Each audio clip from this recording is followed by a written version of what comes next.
Welcome to the NLC Fall Open, brought to you by MasterCard, El Giganten, and Corsair. And welcome to the playoffs. We are in the middle of the playoffs. We have had 2 quarters so far. My name is Khalid, and I'm joined here by Jamada, and I would say maybe familiar face for some people, but Trouble. Welcome.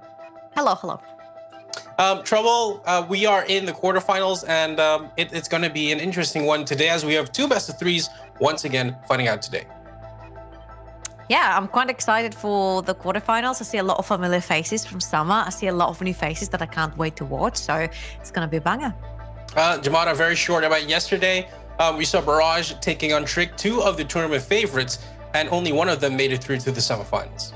Yeah, unfortunately for the Tricked boys, very sad to see them drop out. I think most of us kind of considered them the finals-esque matchup, really. It was between them and then maybe you put Dusty in that kind of like bucket. So definitely sad to see Trick drop out. But I mean, Barrage, they deserve to go through at the end of the day. I think Tricked, they had a big enough lead to have converted those games into wins. And at the end of the day, they fumbled. So they drop out.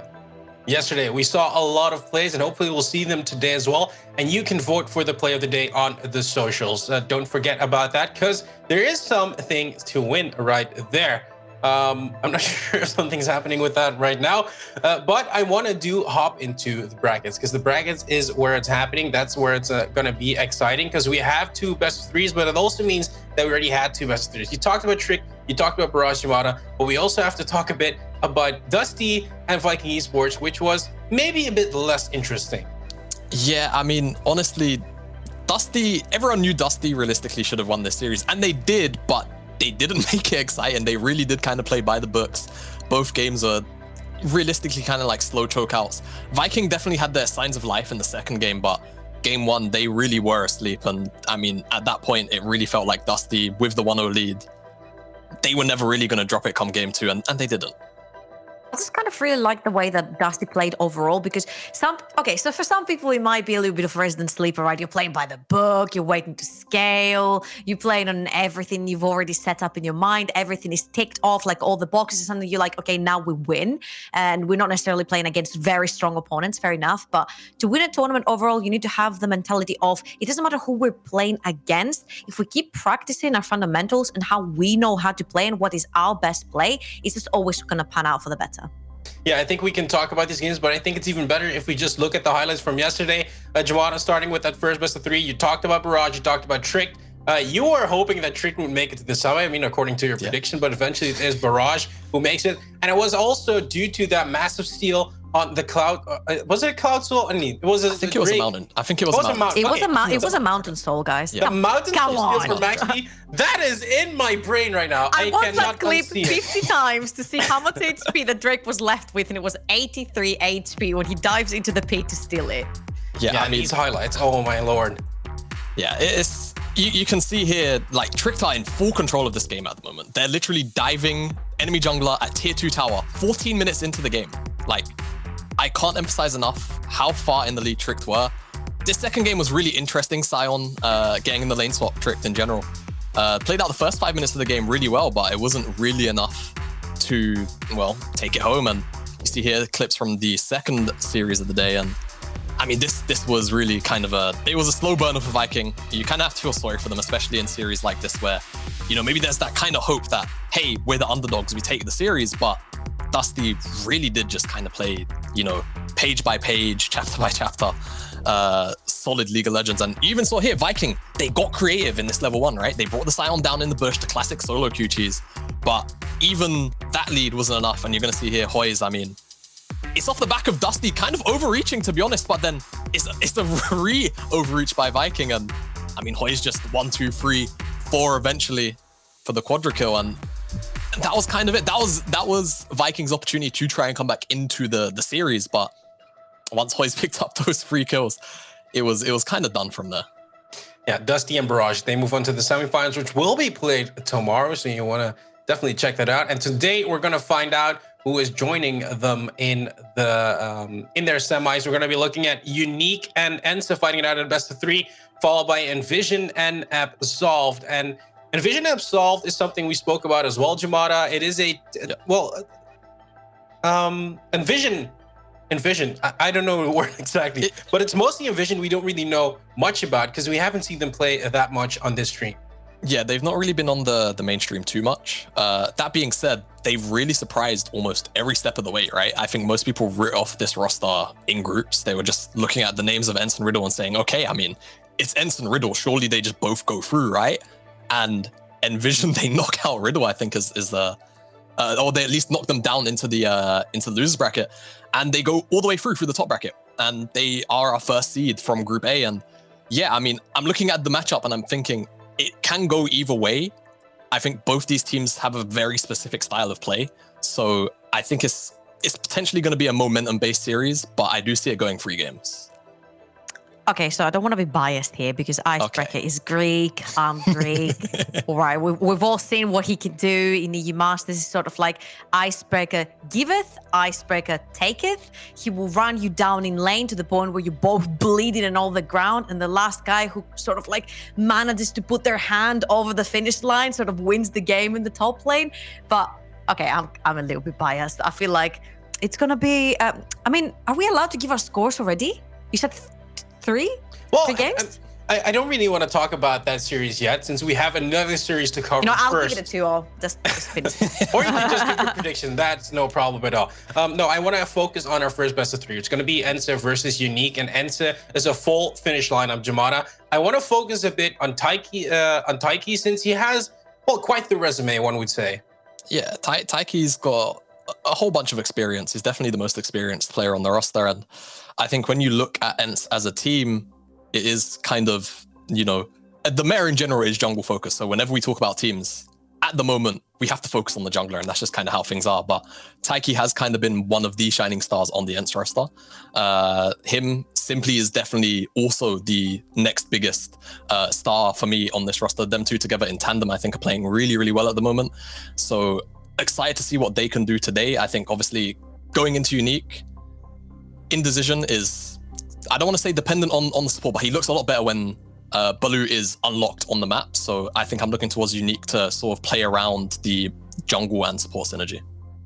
All right, talking about supports, I know you said it's very important for ENCE to have that middle jungle synergy. And don't get me wrong, Simply is a by the book, great mid laner. He knows to not overstep his boundaries. Taiki always follows around and they're a great duo.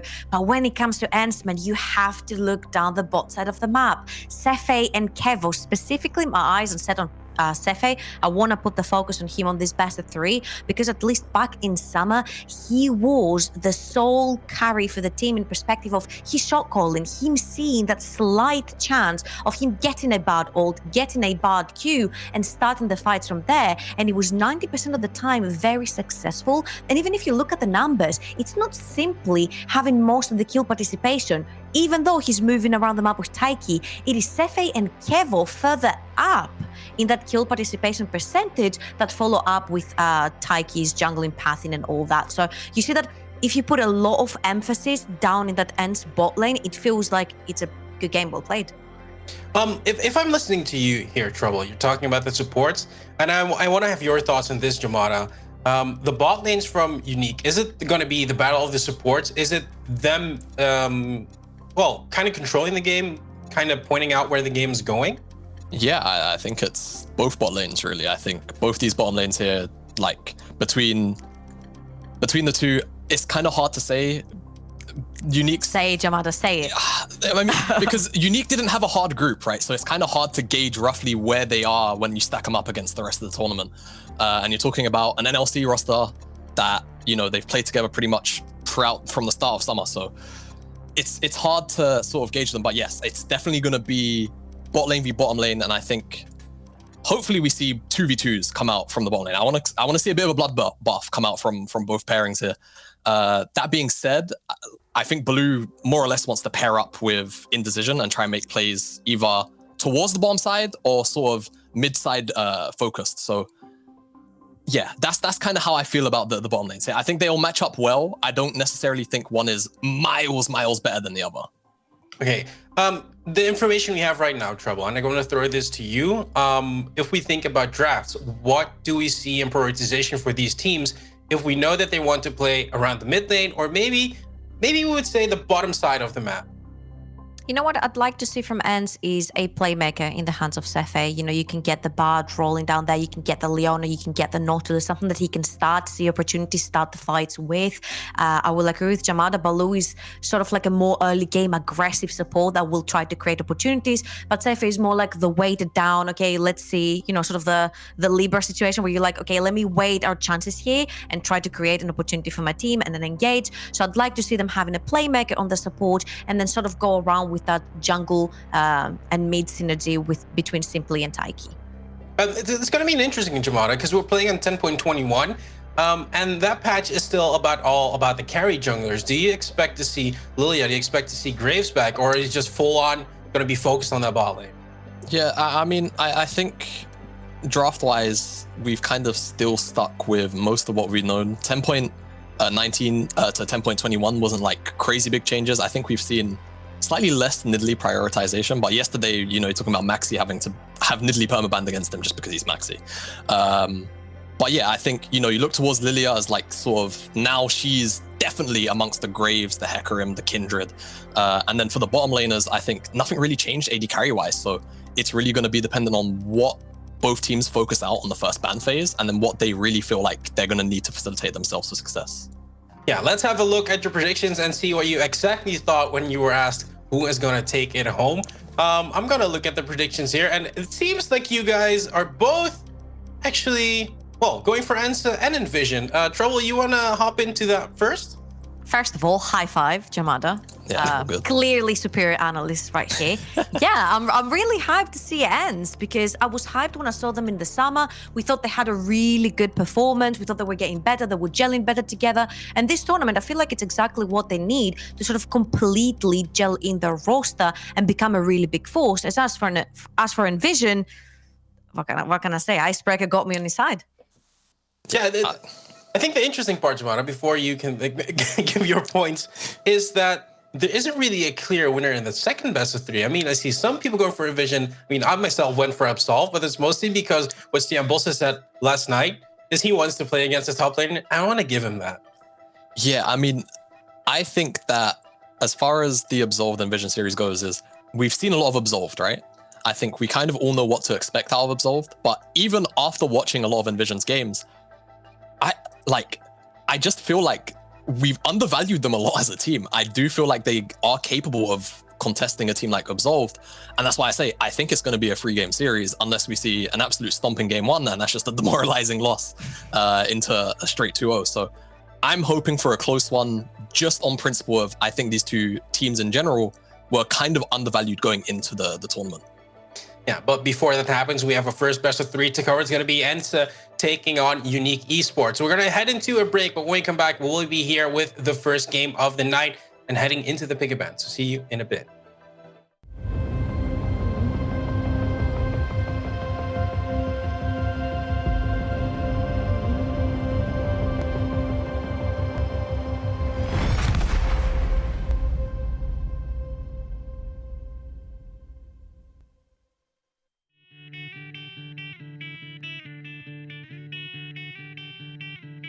What's that strange face staring at me in the mirror, in the mirror?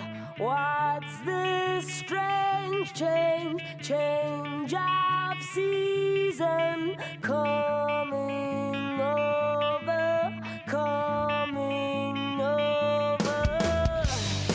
It goes on and on and on, and it never seems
which we claimed.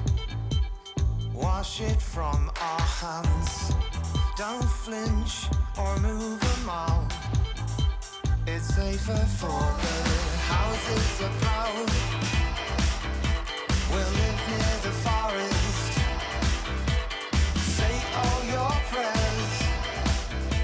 Ears to the ground.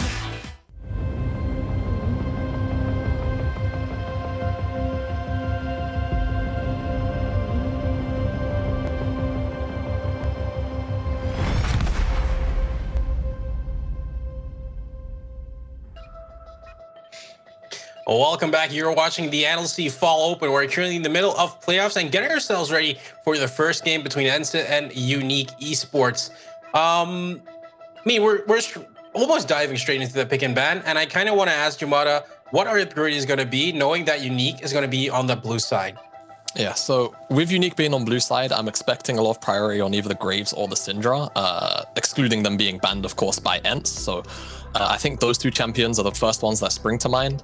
On the opposite side for ENCE, you do also think about things like Leona. It's been a pretty high prio blind pick, especially on red side too. So looking towards that for Cephei, either that or the Pantheon, which I think me and Gulborg, we both gave ENCE the Pantheon pass, right? They're the OD team that executed the Pantheon correctly. So those are the kind of champions I'm looking for Uniq to prio. Yeah, we see some bans coming out of your trouble. Lilia getting kicked out of the champion pool, as well as Nidalee Ashe being taken out and the Twisted Fate. What are your thoughts on that? It's really surprising not that Uniq is banning Lilia every single time, because having a look even at their match history, they've banned it every single time, no matter their opponent. It's 100% banned for them, same as the Akali. I don't necessarily see simply playing the Akali here, so it wasn't a necessity for them to ban it away. But a ban such as Camille versus Nile is something that is trending a lot on the side of Uniq. Yeah, let's see what the last ban is going to be on ENCE. It's going to be Ornn, and now we get to see if Jumada's 200 IQ is going to be the Syndra, is going to be the Graves, because Graves made it through the entire pick and ban, and Jumada, you were right. Yeah, I think it just makes the most sense, and ENCE were kind of taunted almost in a way to ban Ornn because of the Camille ban. It feels like they didn't want Zombie Kongan to just immediately get a super safe pick, but if you're ENCE, I feel like you would have been happy to have just return Graves Syndra yourself. So I think it's still fine nonetheless, and now looking towards ENCE, I think, you know, Leona blind has been really high prio. You could look for the next highest priority jungler, which could be Kindred here for Taiki. Also, AD carries practically untouched with the exception of Ashe, so I think Kevo's going to be happy to have Jhin. And being picked up, as well as Syndra, your trouble. I kind of really like that because, you know, there's no pressure for you to pick your jungler right here or show it. Yeah. It could be something like the Kindred, which you can outrange the Graves with. You also have the sides of Needle if you want to go for it. But we're talking a little bit before with Jamad, and he was like, I really think that Syndra, you know, it's going to be a priority, same as the Orianna. And Simple here is just getting his hands straight onto this Syndra. So I'm expecting to see something like either the Hecarim or the Kindred potentially coming out for taking the jungle. Yeah, and then the Lucian. We haven't spoken that much about Lucian actually with this patch, Mata. Yeah, I mean, Lucian in the NLC 4 has been a little bit of a weird pick, right? We saw it be near 100% presence at Worlds, and then here, it's definitely reared its head in some games, but to very varied success. I'm more surprised to see it picked in tandem with the Graves. I was expecting probably something along the lines of like Orianna plus an AD carry. But this, okay, this is a curious rotation now, because this is kind of like a, all right, MTES could end up on the Ziggs. He could also technically take the Lucian down there if he wants to. So they've at least balanced out their damage profile really early on. And now you're kind of looking towards, okay, we know Blue's going to have to take a support pick eventually. So if you're ENCE, I'm expecting 2 support bans now in the second phase. And then on top of that, you know, they're still working with the Lucian flex towards top side. So Uniq are working with a pretty flexible draft overall. And I think we just expect the Kindred here. You know what I really like? It's the fact that the Lucian could also go up the top lane for Uniq. Yeah. Because if you look at the entire pool that Nile has showed is full of melees, it can really suffer from someone like Lucian. So having this flex around, like you said, the Ziggs could end up bot lane, the Ziggs could end up mid lane, the Lucian could end up mid, bot, or top as well. It's like a triple flex together with a double flex.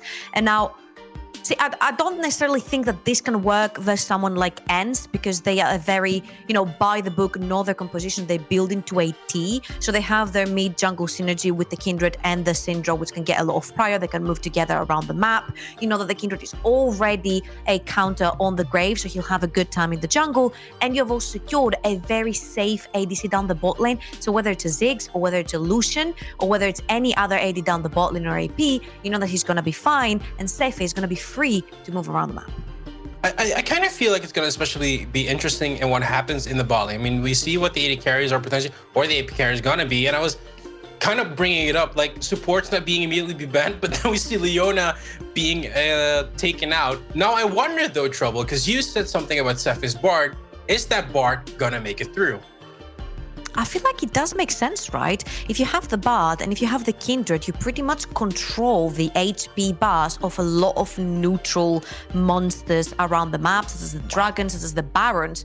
They're gonna choose to ban it themselves because I believe that a Bard is a really easy way to sort of cancel the Kindred ult, and also it cancels the Jhin ult from a really big distance. They know they don't want to pick it, they know they don't want to go with it, so they ban it away because it's a huge threat. Yeah, bit of a head scratcher though, the Bard ban, in my opinion. I think you could definitely use it to sort of play from range of the Jhin and Syndra. But it does, in my mind, mean that they could just look to lock Pantheon here instead. That would be the next best guess for me, as GP's the last ban out for Uniq. And I think at that point as well, Uniq are most likely to just take Baloo's Thresh on the other side, because I really feel like ENCE have to hide their top lane pick here. They don't want to lock in top versus Lucian. It would be a very dangerous suit, but they actually want Rakan, so it says to me, all right, I think that they might look to play towards top side with the R5, and the Rakan does at least play in for some engage. Renekton R5, yeah. I mean, okay, honestly, Uniq could respond with anything. I think with the Rakan being there, it just says, okay, we can take our Thresh, that's fine. I think Baloo's most comfortable champion probably is that, so I'll be surprised to not see it locked in. What I want to see is where the Ziggs and the Lucian actually end up and what decisions that Uniq decide to make on these flexes they have remaining. Because now, like you said, Trouble, Nile doesn't really play range champions. He's only kind of stuck on the melee ones. So Zombie Kong on the Lucian would definitely be very punishing for Nile. At the same time though, Zombie Kong, it doesn't strike me as a Lucian player. So I'm not too surprised to see the Sion lock. That being said, now I want to know whether they're going to put the Lucian with the Thresh for a full kill lane on the bottom side, or whether they're going to just sort of let the Ziggs farm out on the bottom side and try and play Lucian into Syndra. Saying that, we've only seen Royal Cunning rock the Ziggs in the mid lane, so it most likely could be a bot lane because Lucian has a pretty okay time versus the Jhin as well, and you can try to make plays. What I will agree with you though on is that it was a head scratcher to ban the bard, but it does cancel out a lot of the ultimates on the side of ENCE. And ENCE, what they were missing at this point was they have a lot of damage, they have a lot of mixed damage, they've got a good composition. What they were missing was hard engage, and the Rakan is exactly the perfect tool to get this going. Nile on one of his most famous picks, if you want, the Jax going down. It's great against a double ADC as well in the likes of Graves and the Lucian with the Counter-Strike. So I'm really digging the ENCE composition here. Is that 6 going bot lane? Looks like it's going bot Yeah. lane, yeah. If they hold it out for another 3 seconds to the 20-second mark, then... Hold it. Yeah, hold it's it. definitely going to go bot Alright. lane. Yeah, we're going to see it bot lane. And I mean, it does kind of make sense in a way where you want to try and at least contest the mid jungle. If you're Uniq, it's kind of how they've looked to play throughout majority of this tournament. Mid jungle into the bottom side, try and funnel some resources into M-Test. And I mean, M-Test should have a relatively free lane on the Ziggs into the likes of a Rakan lane when he's got Thresh. So I think it definitely suits the style that Uniq play. So I'm not too fussed about the lane assignments, but I am looking over at the ENCE comp and I'm saying, all right, there's a lot of innate scaling here, which is definitely a bit scary. Trouble, final thoughts? Yeah, it's just a head scratcher how you want to play the Graves, but you also want to play the Lucian. Simpler's going to have the best time of his life going back, purchasing Tabis, purchasing Seeker's Arm Guard, and he's going to be chilling in his lane, perma pushing without having too much of a threat on him to die from any of these two. This is why I was thinking, okay, maybe the Lucian can work in the bot side because you need the mixed damage, but we'll see if Uniq can prove us wrong. Yeah, we'll indeed have to see if he's going to prove us wrong, because we're going to head on over to our first game of the night. Our casters are going to be Ox and Hiprain. Thank you very much, buddy. Hello and welcome to the caster desk as we're getting ready to go into our first game here of day 2 of week 2. That's a lot of numbers. So we're going to have ENCE versus Uniq starting us off here on the board. Orcs, what are you making of this draft? It's quite a spicy one then for Uniq. They had a lot of flexibility going into that second ban phase, and I mean, they drafted something pretty spicy here. Yeah, I mean, there's definitely tools here. Like, the early pressure from Lucian is something that Graves can really flourish from, but as Trouble was saying, like, it's easy itemization in terms of the armor. The Jax is very effective against this.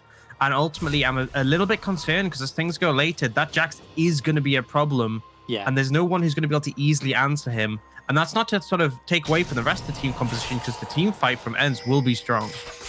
We've also seen Kindred being incredibly successful in the last 2 weeks here, and especially yesterday, we had a lot of Kindreds, and a lot of them were getting very, very influential into the mid/later stages of the game. Same thing for Syndra. I'd actually really love to see the win rate on Syndra. I don't actually have it to hand, but I'm really curious because I'm fairly certain Syndra is probably the highest win rate champion we've got at the NLC Full Open so far. This champion, every time it shows up, seems to just completely dominate.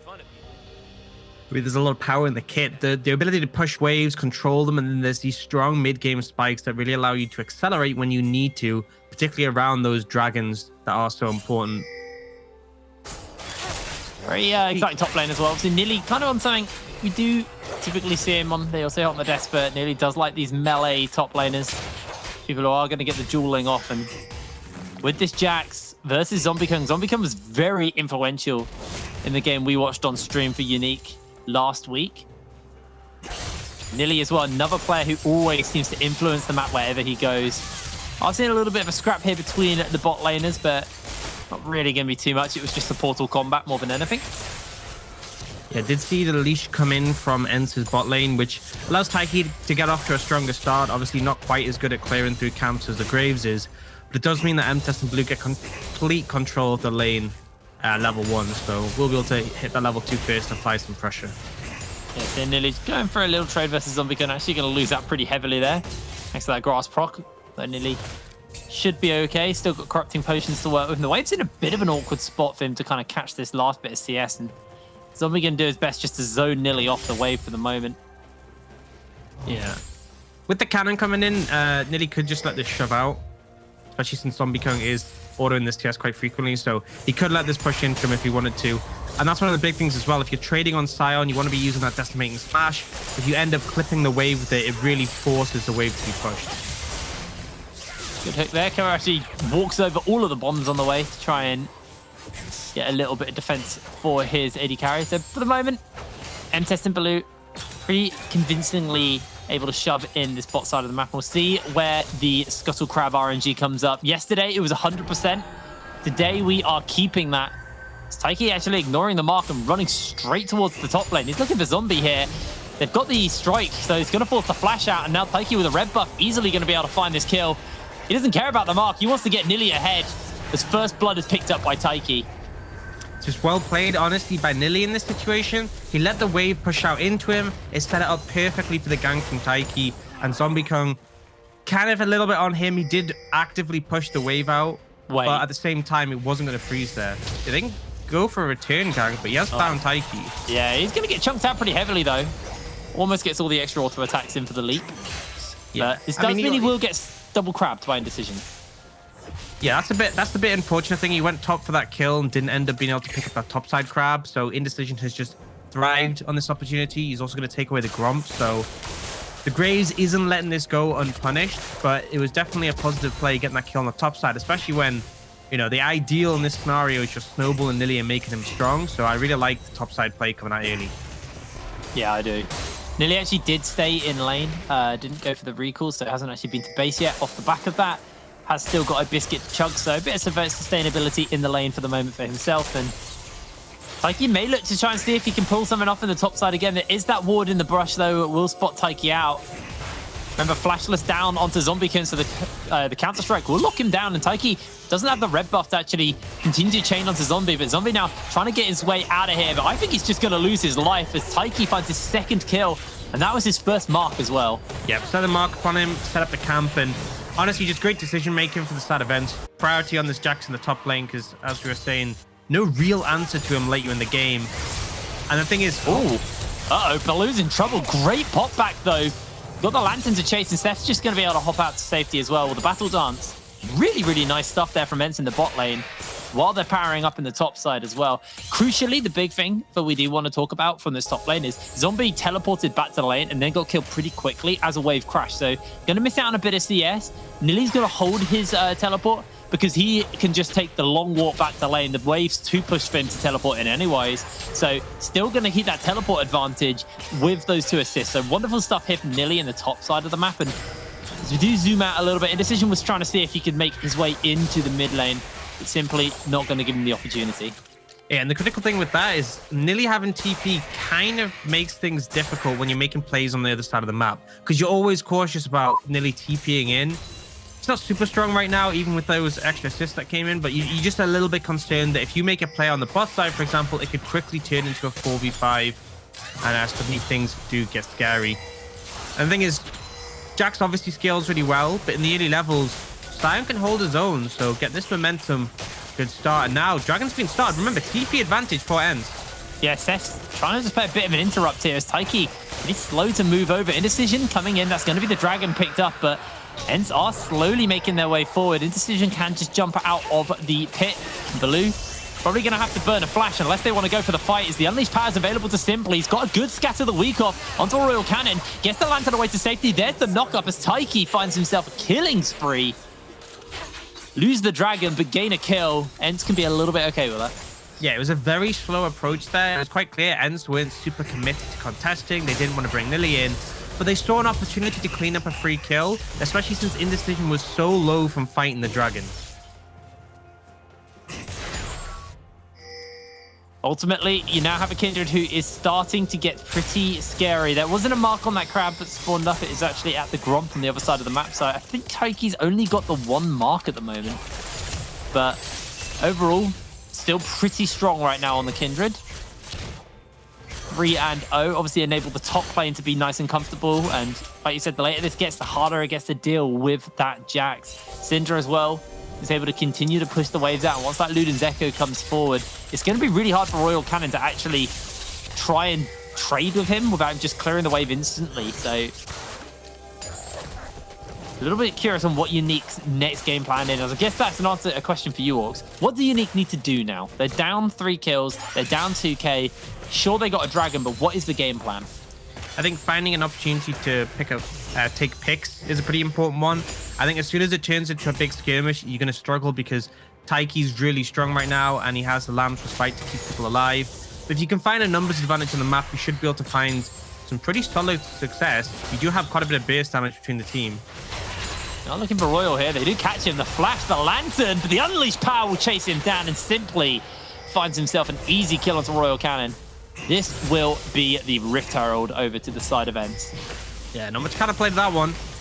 In all honesty, Royal Cannon caught by the stun, and the follow-up easily comes.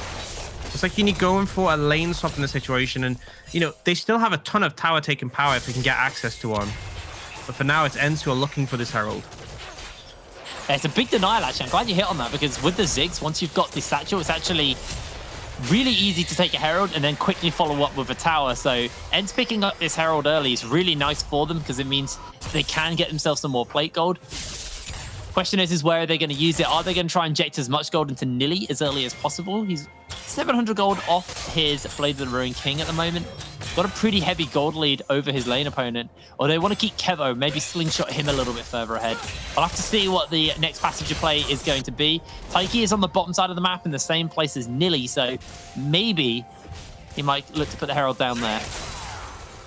Yeah, I think one of the issues is that if you're going to try and put money down on Kevo, you're going to likely be dealing with the lane that M-Test is in. And M-Test really slows down how much pressure you can apply, has tons of wave play available to him now, has the Lost Chapter for extra mana pool. And on top of that, if you do finally find a Herald push, and you're like, cool, we have a big wave, you throw the ult, boom, instantly the wave can be cleared out. Yeah. Well, for the moment, it's just a bit of a farm from Taiki. Just wanted to play this a little bit slower for the moment, as Nili is just dealing with the wave anyway. So Taiki wants to get his farm back up, has slipped a little bit behind in the farm, mainly because of the amount of ganking he's got. So has still got a gold lead and not an experienced lead, but is ahead currently of Indecision, who is also on the opposite side of the map. So this would be the time if they want to look to put the Herald down bot side or maybe mid side, as things are coming out, as Syndra's looking to roam. Taiki is having a sniff around this jungle, bringing Simply with him. I mean, Zombican could be in for a bit of a dive here. Remember, they do have that Lamb's Respite. It's been spotted out by this ward now. Here they come. Zombie going to get caught out by the counter-strike. Tries to flash away, but Nili's just going to be able to run him down. An easy pickup for Taiki. Zombie actually may just try and kill Nili. Nili should be able to survive this, though, as he can just hop to Taiki to safety. This should just be a bunch of plates gifted over to ENCE. Yeah, and they have the Herald. They can just take the tower here if they really want to. Actually, I don't think the wave is quite big enough to finish off the tower right here and now, but they'll get a lot of damage down. Well, we'll have a little look back down there in a second, see how many plates they've been able to get. They've got 2 already, and Herald's up to tank the tower shots. Or actually, Nili will have to tank the first couple. As there is a real race going on here, but it looks like this will be won by ENCE, and they're going to try and see if they can get a second charge off. A little bit low on HP, and ENCE now have to be very careful. Nili may want to base and TP to try and save this top lane if possible. But it's getting lower and lower. Second charge does come down from the Herald, and I think that was the Mega Inferno Bomb by M-Test. It was. Yeah. Trying to put a lot of base down, but honestly, there's actually lower health bars down on the side of Uniq, so not quite working well on the top side, and ENCE take the tower, and they're going to be able to transition this into a dragon as well. Oh, that curtain call's doing a lot. Baloo almost getting taken out. M-Test gets the lantern, but here comes the quickness from Seth. He's looking for the knock-up, looking for the charm. Is going to get onto Baloo, but Baloo hooks him, and now Seth's going to go a little bit low. Battle dances to Kevo to get out. The Knight was used, but you can see a jungle is making its way over. Indecision does have that collateral damage in Seth. You're going to have to get a real clutch dodge out here, but Indecision will just be able to take him out nice and easy. Kevo looking to reload. Can actually pin him down here. Doesn't have the mana, though, to be able to hit him with the Deadly Flourishes. Indecision gets himself a free kill. All that, you get 1 kill, right? And on the bot side, we saw the kill on the Scion, we saw the tower take with all the plates going over to Taiki and Nili, and then we saw the dragon pickup as well. So there's very clear winners in this scenario, and it definitely wasn't Uniq. Yes, absolutely.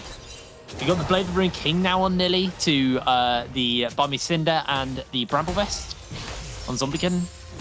So at the moment, the lead is pretty heavily in favor of this top side. I'd love to have a little quick toggle of the gold and just see where we're sitting gold-wise at the moment. Yeah, top's pretty far ahead at the moment. Same with jungle as well. The hope for Uniq is trying to get this finally get this turret here with the satchel, but ENCE really doing a good job to kind of mitigate any pressure coming out. M-Test not really comfortable to get in range of the tower and hit it. No, he's struggling a little bit on that one, but Indecision is about. There are wards in the area for ENCE to work with. Battle darts should be coming up fairly soon. They're actually bringing Taiki over as well, so don't think there's going to be any contest on this tower. It simply also went missing from the lane. Rift Herald will be coming up at some point, though, so maybe they do try to keep people over here.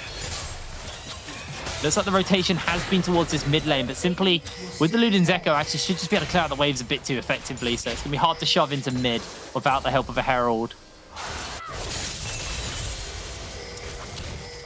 We're going to heavy commit now, and actually there's a reset timing for Taiki, so this might be the window to finally take down this tower.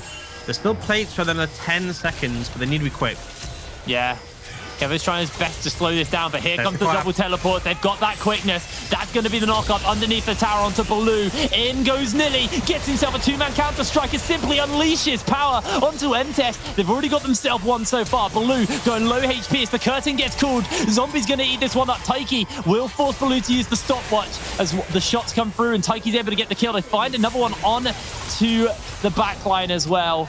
This is just completely devastating for the side of Uniq. They've lost 3 already. They aren't able to get the tower in time for plates, and the tower stands as well. Massive rotation by ENCE, and really, really smart play. You could see that ENCE were waiting for this. They had the double teleport ready to come in almost instantly, and although the initial fight wasn't completely punishing, they're easily able to clean this up and take down multiple members of Uniq. And as you said, the tower doesn't even go down. Ziggs unwilling to throw his satchel at the tower when he might need to get away. Looking at the end of that play, probably would have been just worth to throw the satchel down and get the tower. I'm pretty sure it was in range. But unfortunately, Uniq losing out again, now 4,000 gold behind. Teleport did come out from Zombie, but let's have a little look at this play once again. I think at that point, you might just be able to satchel the tower and be like, cool, we've got the tower, whatever happens, happens. But I think the expectation was we might still be able to fight this. But simply coming in was the real nail in the coffin, getting that huge amount of burst and putting ENCE so low.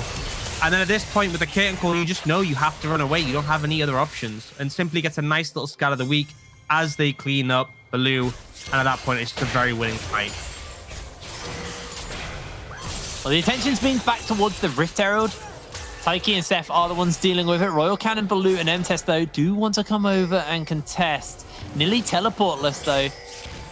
Doesn't mean he's going to be able to join the scene, and Rift Herald's going to reset, and it looks like Uniq are actually going to be able to get their hands on this. This is potentially pretty dangerous for the mid lane tower, because there are no plate outs, there are no bonus resistances. ENCE with a Rift Herald should just be able to take a tower with relative ease.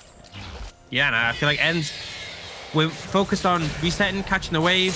Obviously, Uniq, although they went down in that previous fight, that means they're able to get back on the map a little bit quicker. So finding the Herald, they're pretty big. They can actually use that mid here to apply pressure and try and rotate over the Dragon. Could be a strong play for them. Have 5 members there, but you can see Taiki and Nilly a little bit more focused on getting that stack for Taiki right now. Without the mid tower should just go down. Yeah, mid tower will fall down. They will be able to take out the Rift Herald, so no second charge coming in, and there's a bit of a pincer movement from Taiki, although with the fact that they've still got a push by Nilly, he's not really feeling it. And it's really hard to fight this. Oh, that was a lot of damage. That was like a quarter of Baloo's health with just a single Q. He has obviously got that max now. Dragon's going to get picked up by ENCE. Too difficult to try and take that one. They're going to push mid, and then I think the right play might be to move ENCE top and finally take that tower. But they need to defend bot lane against Nilly because he will smash through this tier 2. I think that's just gone now. Not quite. I guess without the Triforce damage, he doesn't do quite as much as I expected. Yeah, once that Triforce, and then once that comes through, then the side lanes are under real threat. It's a bit like Camille, isn't it? Where once you've got the 2 items on her, she's just a beast in the side lanes. Nilly, level up over Zombie, has got himself a fair amount of gold, but he's not quite at Triforce gold yet. Things are quieting down a little bit for him since the early game. Has been able to farm up a Storm, though, for the moment. You can see got himself a 2,100 gold lead over Zombie. That is pretty big. It's pretty big. It doesn't get better. Minutes, it does not get better. Pretty big. There's no point where we're gonna look at the game and be like, okay, things are good for Sion now, especially with Blade of the King doing max HP, well, current HP damage, sorry, and Sion being such a big health stacker. It is just always going to be rough. He's simply actually looking for Royal Cannon now. Definitely has the damage just to one-shot him. Oh, he does. The scatter lands. He's got a last Q and an unleashed power as Royal Cannon. Even dodged one of those Qs, still just gets annihilated by Simply. Yeah, Syndra pretty strong at this point, unsurprisingly. Didn't even get the full combo there, but more than enough to take out a Lucian who wasn't packing any MR. And Simply and Taiki really looking pretty dominant at this point. 4-0-2 on that Syndra.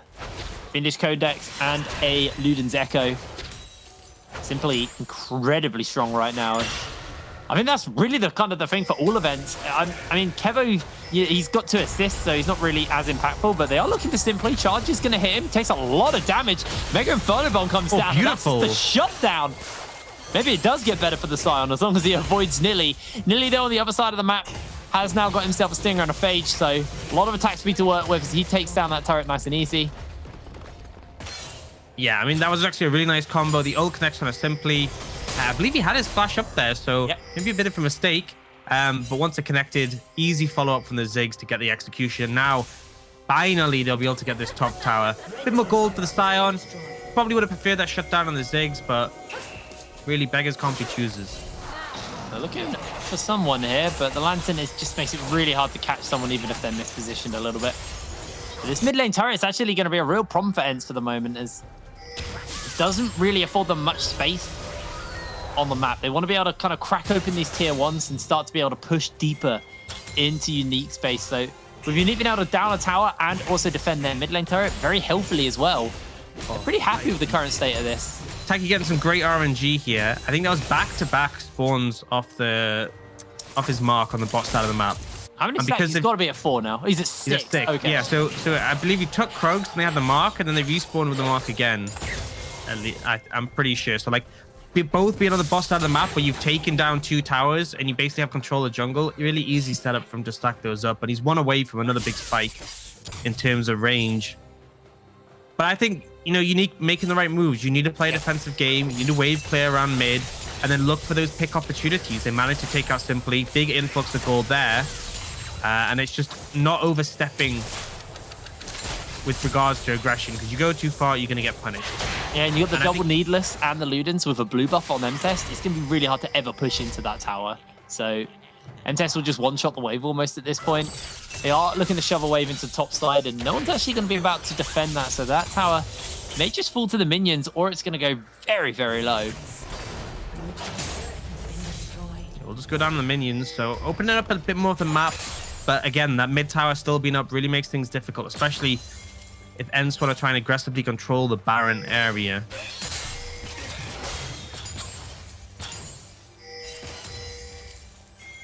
Nilly now on that Triumph spike, and he's scary.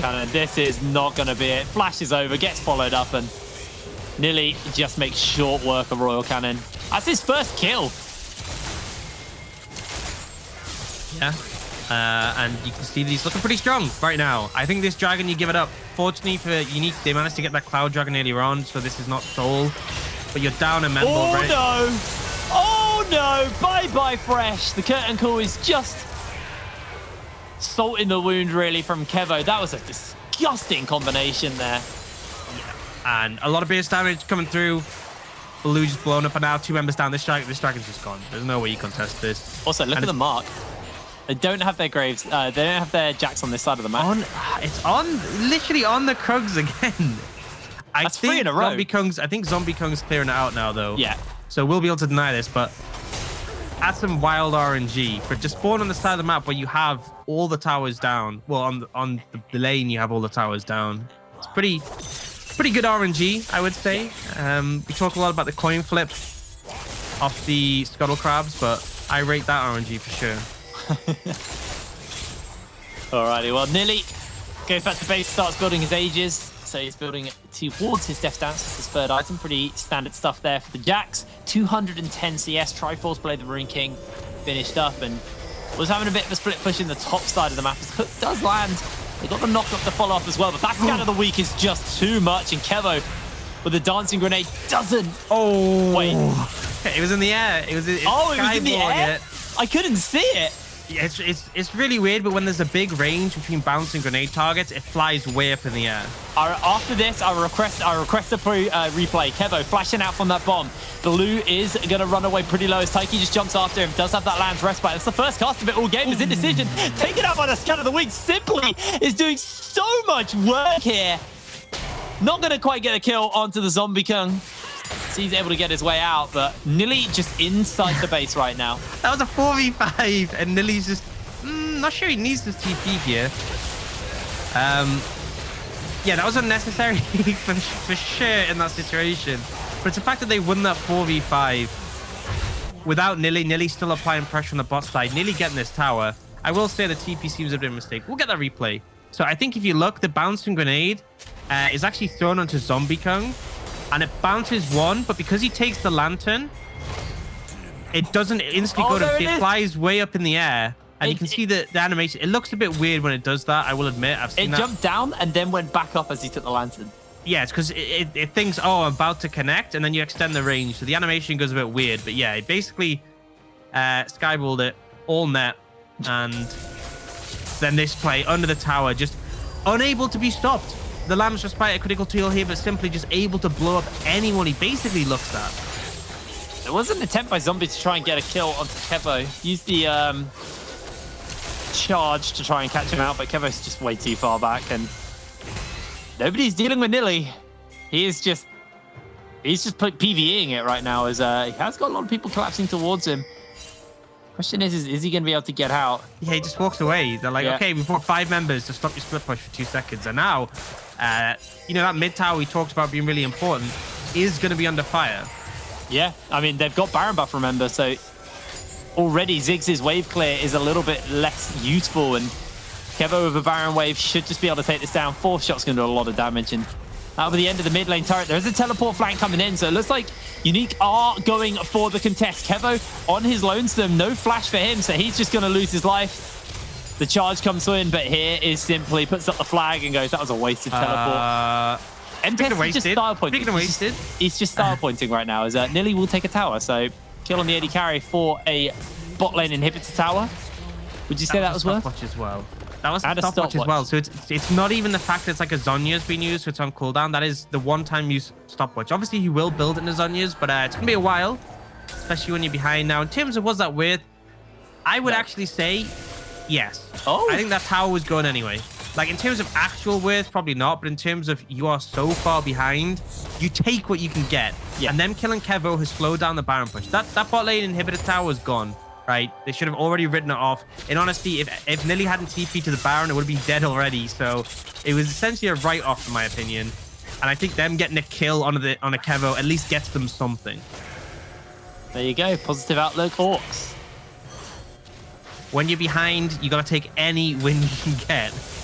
Absolutely. Scout of the Week does hit Baloo, but simply not really going to do too much damage to him. Got the Medjai's, got the Spellbinder, and the Luden's Echo. But here comes the charge.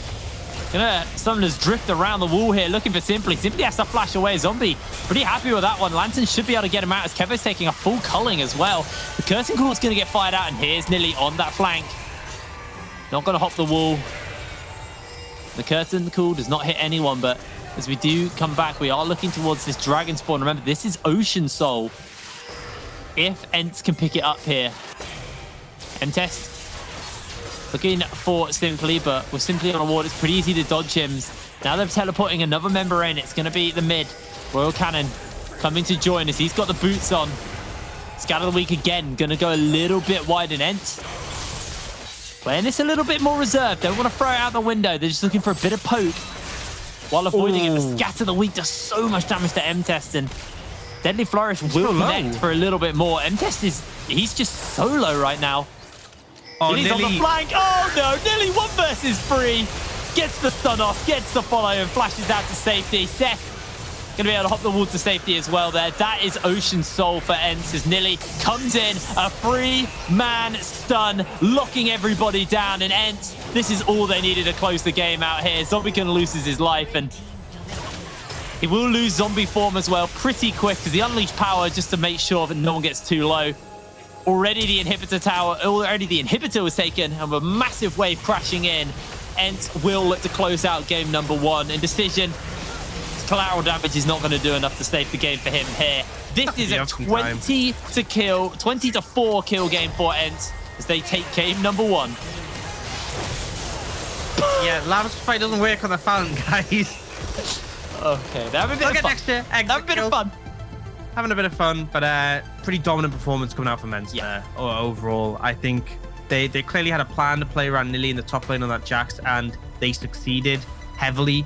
But even, talking about the draft, talking about the fact that they had this great top lane to play around on the Jax, that wasn't necessarily super relevant. The Jax didn't really need to do much in that game. Yes, he was a source of pressure and scaling, but this mid jungle of Simply and Taiki was just so big.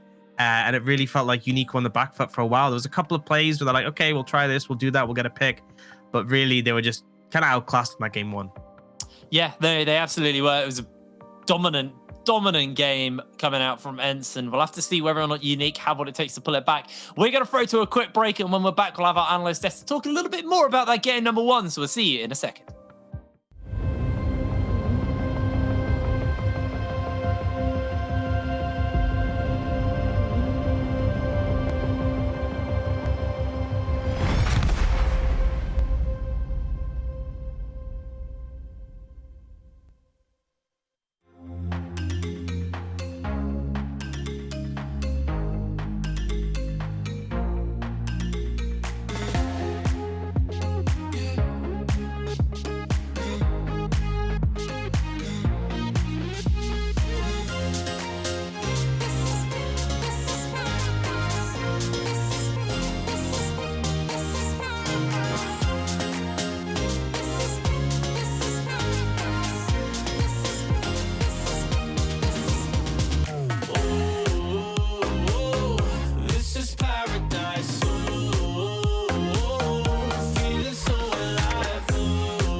paradise.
I feel like I'm in a dream, 'cause nothing is as it seems. I feel like I'm in a dream, but that's where I wanna be. And I feel free for the first time. And I feel free for the first time. For the first time. For the first time. For the first time. For the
ENCE open up the score with a 1-0 and a convincing win against Uniq. You're watching the NLC fall open and trouble.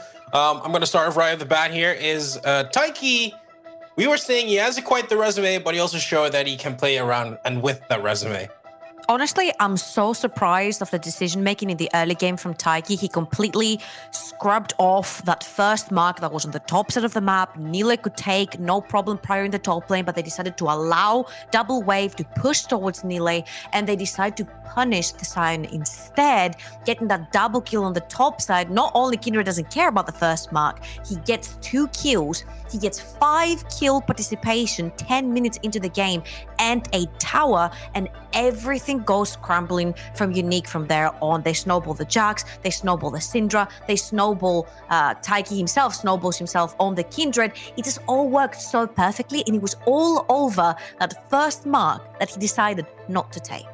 Yeah, and looking at Uniq, Jamada, there was a little bit of criticism on their draft this game. Yeah, I mean, it was more sort of once we was into the game, I was starting to realize kind of the chinks in the armor, the cracks. It really, it's definitely a bit curious. Like, you run the Graves, and then you decide to take the Lucian with it, and then you also run the Lucian mid. You've got like double AD there. Yes, obviously the draft overall was rounded out by having the Ziggs in the bottom lane, but I'm not entirely sold because, you know, you're working with a draft which ended up being, you're in a situation where you get outscaled and you don't necessarily have the tools to sort of take over the early game or the mid game. So it's like, when are you strong? So I think realistically, it was actually more of a stronger response on the ENCE side of things than Uniq, but Uniq have to set themselves up better in draft, I feel like. Yeah, and started playing the game, and they kept on playing that game. Jamada, please take us to the drawing board and show us what you have in store for us. Yeah, sure. So I believe I've got to get the right clip up. This is the right clip. So we're about 14 minutes into the game here. You can see ENCE already have established themselves a pretty sizable gold lead, and Uniq, they're desperately trying to take down this top tier 1 tower. They feel like they have numbers advantage, and right now, yes, they do. They've already committed 4 members into the lane itself, but they've not really been up here long enough to set up and secure vision around this area, right? So you can see, get the pen up, got 1 ward here, 1 brilliant flank ward, and there's another ward just about here. It's underneath the scoreboard, unfortunately. But it sets themselves up for a really good ENCE. Sets them up for a really nice double TP, and it's just Uniq being a little bit too rash, a little bit too fast on trying to make something happen on the map. And they get punished for it by a really good double TP from ENCE. And you can see the lane states as well, the bottom lane in the mid lane. Simply and Nile, they don't really lose much for the TPs either so far into the game. And realistically, I think for Uniq, they're kind of happy this doesn't end up just outright being a full-on, you know, like ace. Like, this could have been far worse than it ended up being for Uniq. But it's just ENCE here recognizing their window and taking it with the vision that wasn't cleared out by Uniq. And you know what? I want to take it from here and say that Uniq had a lot of chances and a lot of opportunities, and they took them to try and turn the game around. They had a lot of creative teleports. They teleported the Sion in the mid lane. They got simply up the top lane. This fight was sort of like, you know, a surprise, bringing 5 men up the top lane, trying to punish some overextension without having the required vision. What I would like to see in Uniq moving forward is kind of like making the game a little bit easier for themselves. Get some sort of heavy engage for your team, because we saw everything was very situational. Thresh had to get a hook, Sion had to get the correct flank, and they don't always land. And also create some pressure. Yes, the Graves and Lucian might not be the greatest duo, but simply didn't even have to go Tabbies. He didn't even have to go Seekers Armguard, because there was absolutely zero pressure created from that mid lane jungle duo. And even the mid lane, you know, itself, I'm gonna put the focus here and the pressure on Royal Cannon. You have to completely take Simply out of lane and allow your jungle the freedom to try and play the game as well. Jamada, after the first game, do you see any world where Uniq can take that game 2? Game 2, yes. I think if they make reasonable adjustments to their draft, I think they need to sizably lower the execution floor on their next composition. Just to be frank, this draft is a hard draft to play out, right? Even if you're talking about drafts that are on even terms, where, you know, the scaling is relatively, well, even. It's too hard to play out something like this. So when you're against better opponents like this, I really want to see, you know, straighter forward compositions, whether it's just outright team fighting, you know, scaling, just play to not get rolled in the first 20 minutes and pick up champions that kind of just play themselves. And most importantly, I think comfort for Uniq has to kind of be the name of the game as well. Yeah, get comfortable, make it not too hard for yourself. That is what Jumada says that Uniq has to do. We'll have to find out if they'll really be able to do it as we get into a break. But when we come back, we'll be heading into the pick and ban for game 2. So don't go anywhere.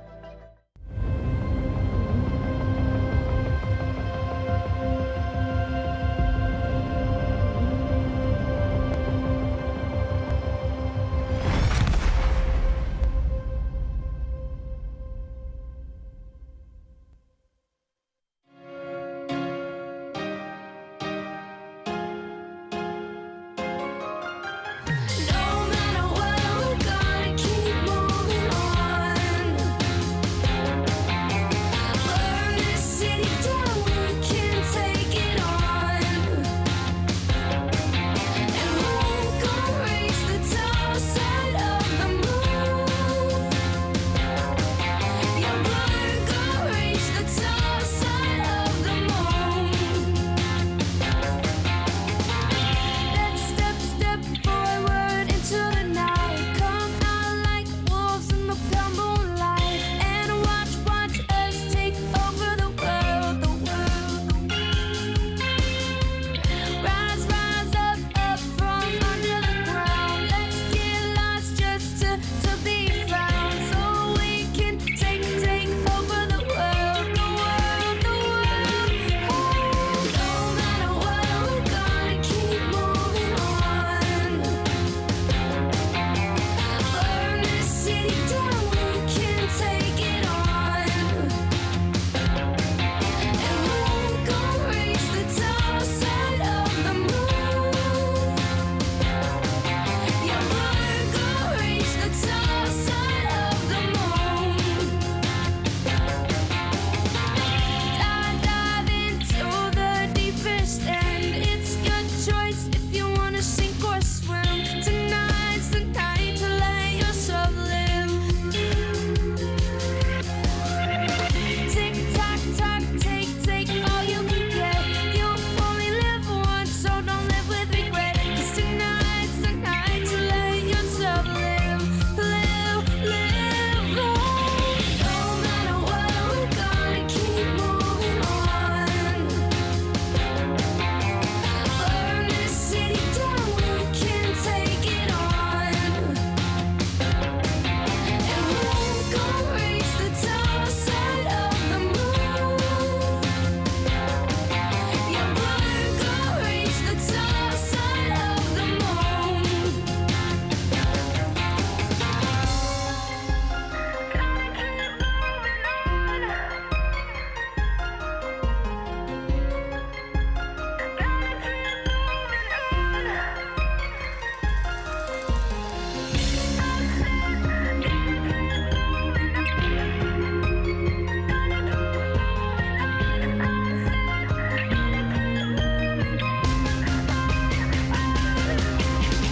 No matter what, we're gonna keep moving on.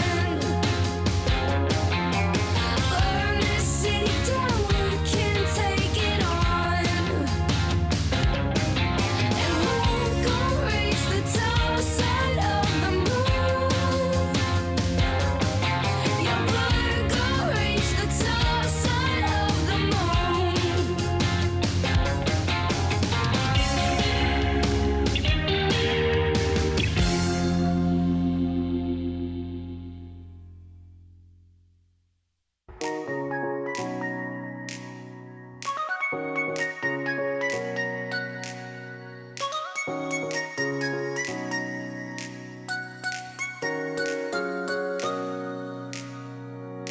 I feel like I'm in a dream, 'cause nothing is as it seems.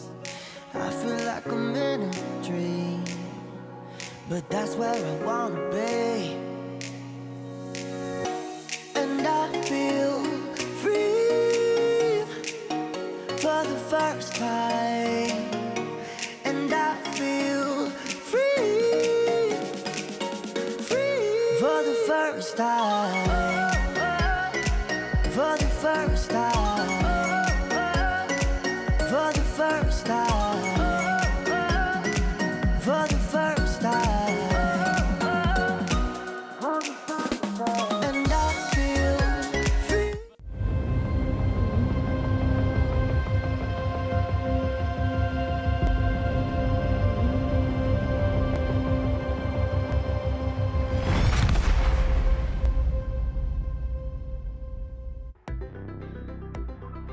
Oh, welcome back to the NLC. We're amidst the pick and ban in our second game of the best of 3 between ENCE and Uniq Esports Club. I did the full name, not trouble.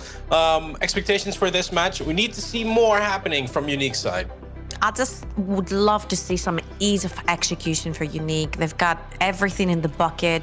You know, their mixed damage profile. They've got the ADCs in there. They've got really fast objective control and objective takedown with the type of damage dealers that they had with the Lucian and the Graves. So some easy engage, some easy champions to execute on. And I think they will have what it takes.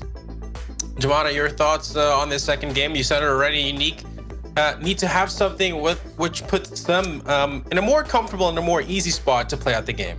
Yeah, I don't even think, because sometimes when you talk about strategies going into a game 2, when you're in a best of 3 and you go down in a manner like that in game 1, you start to think, okay, well, maybe even do we just go for something like sort of cheesy? But no, I really think, you flip the game on cheese and it's not going to go great. So I think you just look for something that's really low execution, like we said. I'm liking the adaptation of removing away the Syndra, and then also on the other side, enter banning away Cassio, which I think is kind of like an old school Royal Cannon special, because I recall another team also banned Cassiopeia in a similar situation like this against them. I want to say it was Viking in their group, but we are also going to just see a Lucian. Ooh, Lucian being banned, that means that Lilia is open? Graves? Yeah. Yeah, Lilia. Yeah, it's a very obvious pick here, Trouble. I'm just really surprised they didn't choose to ban the Lilia in the end here, but that possibly if that was open, Simply could grab it. It could go up to Nile. Kevo can play the Lucian as well. It's a really strong pick overall. It didn't work for Uniq. They chose to ban it out, but Lilia had been their 100% first ban, no matter the side they played on for Uniq, and now they let this go. They feel like they have something up their sleeve that they can counter this with. Hecarim could be one of these tools that they can choose to work with, and they also have an Orianna up for grabs for them, which is a really good combo with him.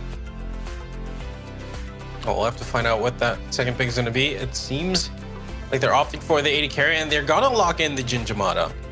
Yeah, I mean, Jhin, safe AD carry. MTS is going to do fine on it. I'm actually surprised that they wanted to take the Hecarim here. I feel like it would have made a little more sense in my head. You probably look towards the Orianna in this rotation for Royal Cannon or something else, but we're just going to outright see the Ezreal lock-in in response. I think it's just more than safe. I think it's just the hover. I think it's more a bait. Yeah. And I like this takeaway, honestly. I like the takeaway of Orianna here.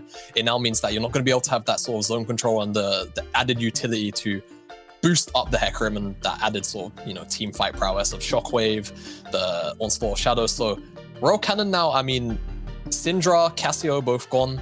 Thinking about other control mages sort of lower down the list, you think about maybe things like Azir, but for now, they want to just sort of secure the Ornn. And again, I like this, right? We wanted to see a lower execution floor from the draft of Uniq, and right now they are meeting that standard. Yeah, I do like it as well. You've got the long range potential of damage with the Jhin. You've got the easy engage with the Ornn and the Hecarim as well. You also deny the Jhin. That's a really good combo with the Lilia on the other side for ENCE. But you allow Simply to get his hands on the Orianna. You allow Kevo on his Ezreal. I mean, if there was something that popped our eyes out in the summer split from ENCE was when Kevo was allowed to touch that Ezreal, the things that he could do with a champion that you don't necessarily think is one of the hardest carries. It just seems like it's shining in his hands. So yes, they do take away a lot of comfort. They do take away a lot of the possibilities that you could merge with the Lilia to make her even stronger. You do get the ease of execution if you're Uniq, but you've allowed a lot of comfort to go on the side of ENCE. Yeah, Uniq choose to ban away the Jax. The Jax was actually huge in the play you were drawing out, Jamad, as well. Yeah. As he found the 4-man Counter-Strike, which was beautiful to see. Yeah, it's hard to navigate Jackson team fights, but he did a pretty good job. That being said, the gold lead was so big and he himself was so strong. It's hard to not make Jax look like a broken champion at that point. So I think now you probably, beat me to it, just see a GP ban. And now if you're ENCE, you could look for another backline disruptor. You could also look for another sort of just control mage. I did highlight the Azir, but I think Azir with this unique composition would be kind of weird. Yeah, you could look towards the Ziggs ban, actually. I think Ziggs could be good. I in fact, now you've said it, I would like ENCE to ban out Ziggs. I think it would be probably the best mid lane choice that they have left. And I'm a big fan of the Akali ban too. Royal Cannon piloting that one would have been quite destructive for a backline like Orianna, but the Lilia was there, but we're just going to see that insta-lock Fire, yeah. Okay, well. That insta-lock Fire, what does it say to you, Trouble? I mean, they have a lot of hard engage and CC tools. If you look at every single champion that Uniq has chosen, they all have some sort of lockdown. The ulti from the Hecarim, the root from the Jhin, the knock-up from the Ornn, the cage from the Veigar. One of them lands, someone should technically die, unless you've got a portable Zhonya's Hourglass to throw on your teammate that gets caught in the battle. And we've mentioned about Sefei's Bard, and we're just about to see that. And it's also a really great counter versus the Jhin ult. Yeah, because that's Sefe Bard. You said it's gonna tremor the rift, you would say. Nice way of putting it. I mean, I'm also a big fan of the Bard, just in general for the aggressive options that it can give a composition like ENCE running. Being able to sort of set up free shockwaves, free Ezreal ultimates, even free Lilia sleeps too. And you're talking about 2 immobile carries that Uniq are running. So if they don't have flash, as long as it's aimed well and true, Sefe will land those ultimates. So now looking towards Baloo for a pick, I mean, you could just default to Threat. Yeah, you could just default to Thresh. I think it just makes the most sense. Give your immobile carries a way out with the Lantern. So I'm a big fan of what Uniq have rounded out with. And I mean, curveballs are often very good for situations like this. And the Veigar certainly is that. And it's going to really be about how ENCE will play around this Veigar. The cage in particular is going to be very difficult for Orianna and Lilia to deal with. Ezreal's going to be a little happy. Trouble, your thoughts on Unique's draft? Yeah, one thing that I would like to highlight is the fact that Veigar doesn't necessarily have the priority that a Hecarim needs to exert that pressure, especially in the early game, to get some dominance onto Lilia and Taiki that was able to do whatever the heck he wanted in the previous game. On the contrary, though, ENCE have lost that hard engage that they had in the previous game. Sure, Volibear can get there, but it's harder now, and it's Uniq having that red button underneath the finger to press it whenever they want to. So it's on ENCE's hand and their survivability and how they're going to use their evade tools to not get caught in that initial engage, let's say, and how they're going to be using their Bard tool, because you can't stop Jhin ult, Ornn ult, Hourglass someone that's getting caught by the Veigar cage and do them all at once. It's impossible. So I think Sefe holds a golden ticket in his hand, and he's going to have to choose one teammate that he wants to save in each fight. Yeah, ENCE is 1-0 up, and they're 1 game away from making it to the semifinal versus Barrage. Tomorrow, we're heading on to the Rift. We're heading back to Ox and Hiprain. It's a very, very dominant game 1 coming out from ENCE. Will they be able to replicate that, or will Uniq be able to answer that? Looking at the draft, do you think Uniq have gifted themselves better tools this time around, or do you think ENCE getting their hands on that Lilia, some of it has been pretty much permanently banned for the entire tournament? Is that going to be just too much for them to handle? Orcs, what are you making of this? Well, I definitely think they got better tools. I think for them, having a really strong team fight, a lot of control, a lot of engage options, puts them in a strong spot. And they don't have the jacks to deal with. They don't have this super strong split pushing threat that's going to be problematic later. Yeah. The problem is, again, as you said, that Lilia, the priority, as Trouble highlighted, from the Orianna in mid lane. And we saw Taiki simply really pop off in game 1. So, you know, Uniq can have all the tools in the world. If there's a fed Lilia and a fed Orianna, it's game over. Yeah, that is the problem. Once again, they've afforded themselves a good space. Now, we do look at kind of the damage profile as well. It's a good mix as well. So it's not like it's like, oh, you can just itemize this.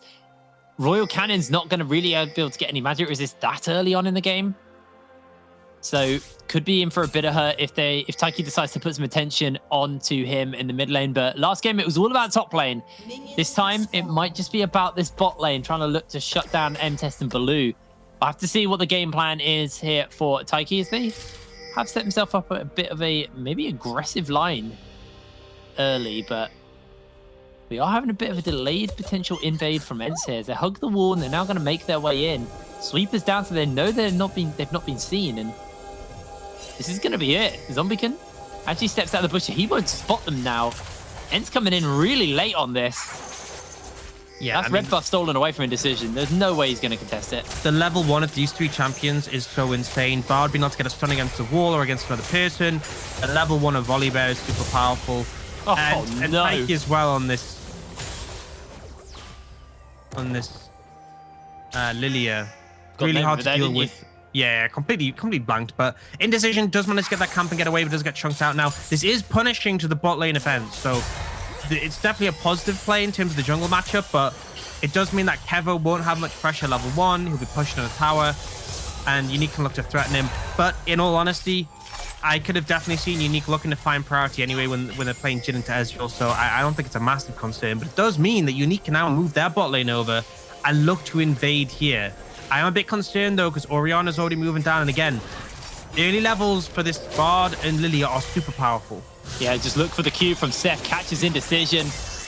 Hook does come through. Kevo's over the wall with that shift. Simply's there as well. Getting a lot of damage off as this red buff will be picked up by ENCE. There isn't going to be any more contest here from Uniq. Force the flash and the exhaust out from Seth, who is also pretty chunks at level 1, so is going to have to play this a little bit safer for the moment. Just to have some pots to chug. But it's been a very exciting level 1, and it will be a free buff start for Taiki. Indecision's investing a lot of time trying to deal with him, and ultimately actually going to come out for the worst. Yeah, I mean, the thing is, if he spent more time clearing his own jungle, he wouldn't be so far behind. But he went to go for that counter invade. It didn't quite work out. And so as a result, Taiki pretty far ahead. And Lily is one of these champions where if she gets a lead in the jungle, she's not going to lose it because she clears so ridiculously fast. And I can't really criticize the play. I like the idea of the play, but it was just very hard to pull off, especially since, you know, Royal Canin was level 2, didn't have the cage available. I think with the cage, it could have been a very different fight. But they just really didn't have that extra tool or the extra bit of damage from those members to take out Seth. And no one else was really under threat of going down there on the side of ENCE. Well, with that, does mean that there is a pretty big lead opening up here in the jungle. Taiki actually going for a counter jungle into an Indecision as well, so denying him his level 2 Raptors. Will actually leave one of the little ones alive as well, just to slow down the respawn timer on that as the dot forces it back out. But Indecision really paying the price here. Crab's getting started up by Taiki on the top side of the map. Indecision did get the bot lane crab, so he's not getting double crabbed. I think that really would be the nail in the coffin if that was the case. Now Taiki maybe looking for an overpush Zombiekin here. Has got the bowling ball leveled up, and Zombie pretty close to his tower, so Nilly's going to have to start this one up with a good stun. He's going to be able to get it on as bowling ball and the storm comes down, as can take a fair amount of damage from the dots, but Zombiekin, he will be okay. Yeah, they might look to shove and dive this though, which is why Indecision and Blue are running straight here to try and defend. This could be a great turnaround opportunity for Uniq if they find some CC. Might have been a little bit too early there. You have a lantern to work with. The Flay back onto 2 though. This might just be it. First blood picked up for Baloo, and Taiki has to flash the wall. Would have liked to hopefully have seen a bigger payoff for Uniq to make that one worth it, but ultimately they get the kill, which is pretty huge, and it's a great roam up from Baloo. Him being there is completely the difference maker. You saw Indecision going in, and they were instantly ready to turn on him and just blow him up. But Baloo on the thresh flashed in, gets the play down, and they're able to find that kill and at least slow Taiki down a little bit. Does have to retreat, go for a reset, and back off from Unique's jungle for the time being. Well, we're 5 minutes into the game. It's a 400 gold lead, which isn't that big. I really put a lot of emphasis on the fact there was a gold lead there. And it's not that much. It's 500 now.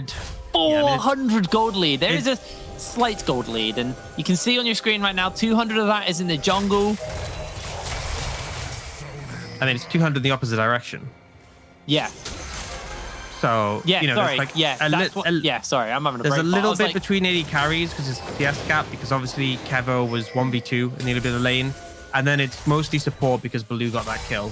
I just caught myself off guard there. I was like, yeah, look at this gold lead. Jungle up 200. Everyone else is down or equal. What's going on? And then realized I got that the wrong way around. Okay, Wait, he's going to catch in. Kevo takes a hook and a deadly flourish.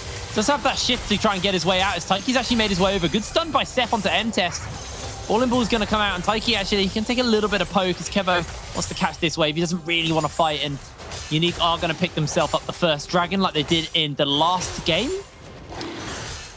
Yeah, I mean, it's good to pick up those early dragons, but this is costly because it takes a lot of time for the Hecarim to cut through. And he's still level 4. Taiki's level 6. He has a substantial lead in the jungle. And it feels like Indecision really starting to fall behind massively. He's going for the reset now.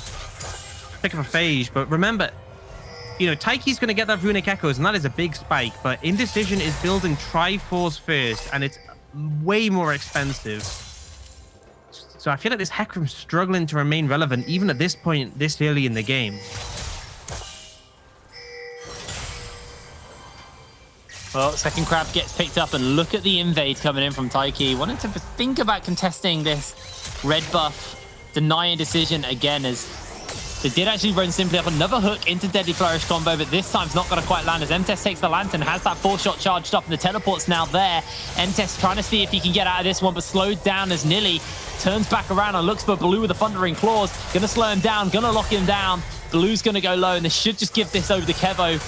The curtain call has been fired off. ENCE, they're not even scared of it. Yeah, I mean, ENCE's goal there was just to thin the wave as much as possible. So it's down the double trap as well, so they won't really be able to go for a push here, and he will just be able to cast away. But it's unfortunate. Uniq doing well in the 2v2 in the bot lane, showing promise, and Thresh Jhin is a strong lane, but Nili shows up, and it ends up turning around and being a 1-for-0 for ENCE. And prior to this, we also had, last time Blue landed a hook, Taiki was there to push things again into ENCE's favor. It feels like every time ENCE and Blue find an advantage, it is mitigated by one of ENCE's members rotating there. Yeah. Taiki gonna catch this wave in the top lane as nobody is about to catch it. Can see a lane swap is coming out from both of these teams towards this top side of the map, though, as Rift Herald's up, Dragon's down. That is the next major objective. ENCE are set up, though, to start it. Remember, they've got that crab as well, so got a little bit of permanent vision to work around in the area. Wave's going to get shoved in by Royal Cannon. Simply's actually just too low on mana to really handle that for the moment. So it does want to get a bit of a reset off of himself. And blue buff is up, so it looks like that will just be the handover, and Simply then won't have to leave the lane.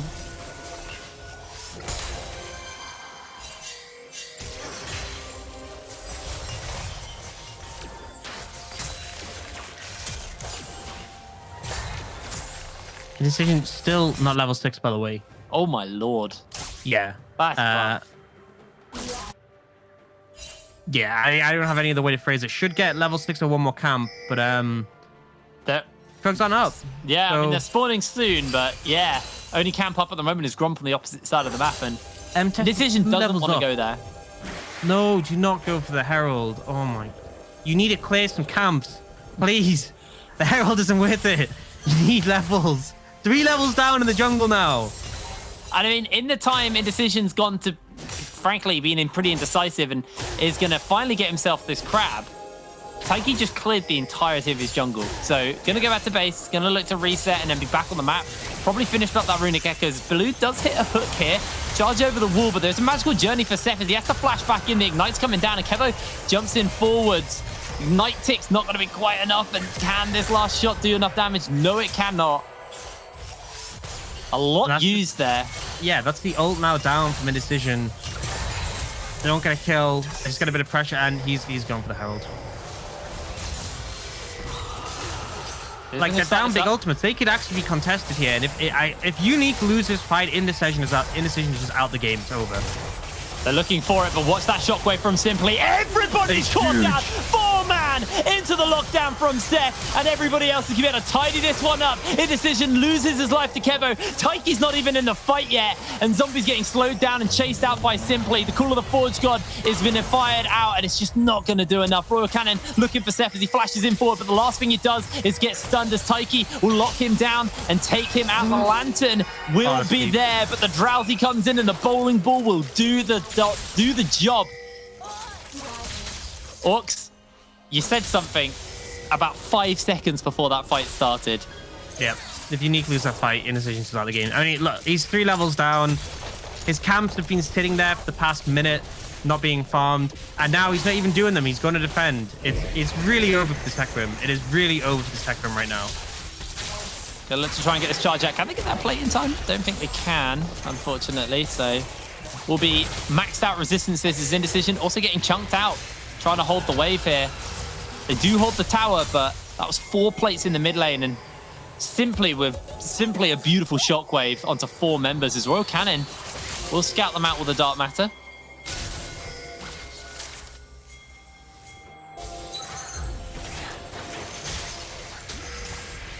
Looks like they're trying to contest the dragon, but Taiki has no interest in it. Taiki just wants to continue his farm lead. He knows he's got Nilly on the top side with no teleport, so Dragon will get given over to Uniq, and that does slow down the potential soul as they get themselves the Ocean Drake. We'll be looking at a Cloud or a Infernal in this game. It's going to be the Infernal. Let's have a little look at this fight once again. Yeah, I mean, it's actually not too bad for Uniq because obviously we don't have Taiki there yet, but the Shockwave is huge. They then have the...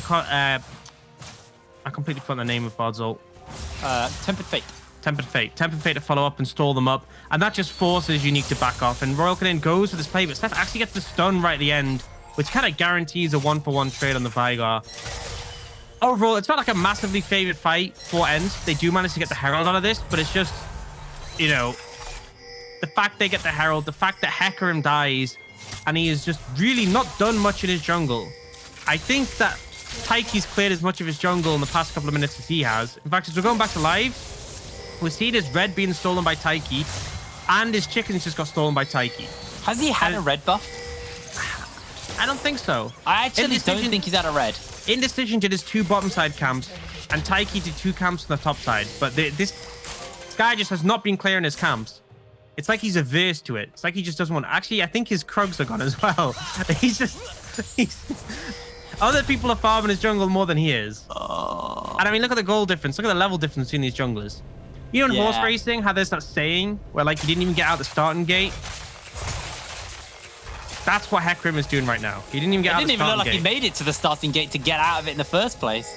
Yeah. He's still at the stables as still the stables. Getting jumped onto, and Taiki will be able to chase him down, and this will be a nice and easy kill for the deer. Pretty easy pickup, easy to land these dives with the ult coming in for the volley bear, and obviously the damage from the Orianna and Taiki super relevant. Just gonna try and put some pressure down bot lane now. They do have control of the bot side for Uniq, but resets are coming in from ENCE. Maybe able to move it and defend this one. Indecision's gonna get chased. Tempered Fate onto him. No. Chicken's gonna reset, so he can't even get the camp. It's actually... Okay. Oh, he did! He got it. He smited it. He got a camp! It's actually so tragic for him. It's so tragic.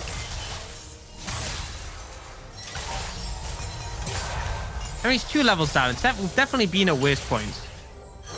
Yeah. But he's... you know, he's resetting now. His Grump is up. I think you should have just played the Grump there. I know you're not particularly fast at doing the Grump, but I don't think you can really choose. Cause I mean, look at the items right now for Taiki, honestly. Runic Echoes Leandries, pretty strong. And then Indecision with a Phage. He's got a dagger as well, double dagger. True. A little bit of attack speed. Definitely really relevant. Helps him play camps, I will say that. If he was doing that. Yeah, if you... I was about to say, you have to be doing the camps to be able to clear them. Oh, he's back to 3 level deficit. But we do see ENCE now looking for a play on a Royal Canin. As the cage. Ooh, good cage, but the Magical Journey just kind of negates that a little bit. And actually, it's Indecision who's getting locked down. Burning out pretty low as the curtain call does connect, and Kevo actually gets unleashed onto. That's a shutdown for Indecision. They found themselves 2, a double kill for Indecision. Why farm camps when you can farm champions, in all honesty? ENCE go a bit over aggressive. They're hard to dive a Vigon. They actually had no waves. So Royal Canin brushes it off, and the team is there to respond, and they get a pretty positive play overall. Yeah, it was definitely needed, and that's going to help Indecision massively in the gold department, but... More money for more daggers. Didn't kill Taiki, and Taiki just going to continue to farm. And that's the thing with Lily. It's not just that she's strong in fight. Her ability is just to farm everything at a ridiculous speed. Yeah, I mean, she's literally doing Krugs right now. Well, chickens, and she just done them, so... As we do take a look back at this, a little bit of a fumble, really, from ENCE, to be honest. There's no wave, so Simply can't even get in the fight, and they're kind of deeper in the tower. They are slowed down massively by the cage from Royal Canin, but then it's a great curtain call coming out from ENCE. Indecision is there to follow up with the ultimate, and it's just, honestly, a bad and over-aggressive fight for ENCE to take, and I'm glad to see the Uniq punish them for that, and show that they aren't really infallible. But now, moving back to live, we are about to see our 3rd Dragon of the game. Uniq have 2 in the bag, but I feel like right now they struggle to secure this 3rd one. Yeah, they may do so as Royal Cannon looking with the event horizon for a little bit of poke, and might actually just be a trade out here. The Rift Herald for the Dragon.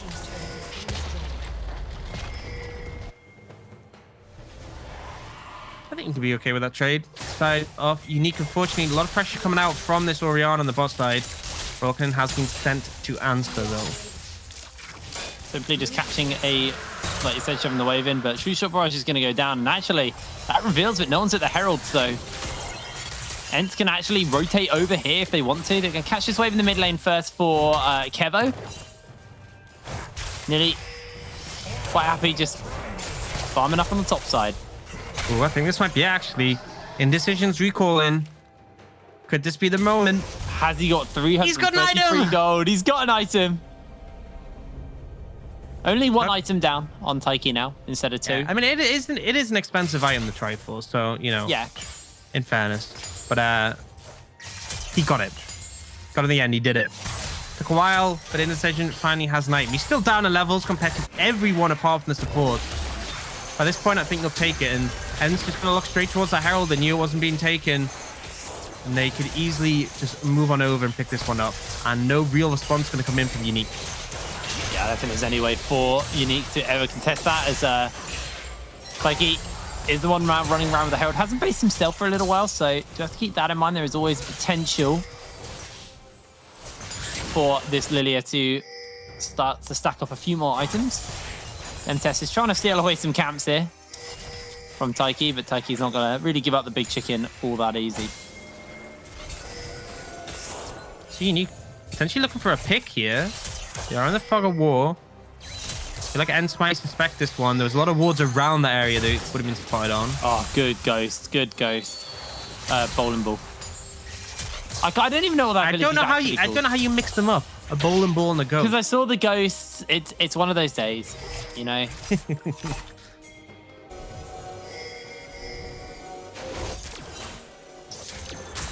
And so let's secure some vision on the top side. There's now a big wave actually pushing in bot for the side of ENCE, so someone from Uniq has to answer that. So you can see they're going to push mid wave out and then back away, kind of give up some of the pressure to respond. And this gives ENCE an opportunity to push up a little bit deeper if they need to, and ideally clear those control wards around the mid lane. So I think actually they're going to take this opportunity instead to go for a reset. Yeah, I do believe Taiki hasn't actually based for a while, just farming up a few more camps. Doesn't really need to go for it. No, actually has to reset fairly recently. I think he might have based and picked up a amp tone. We'd have more gold than that, but there we go.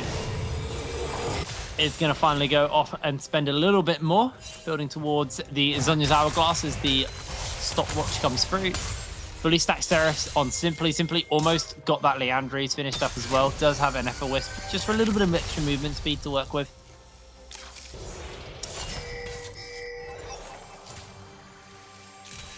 Uniq have cleared up their side waves, so they're now looking to again push forward and try and put pressure on this tower.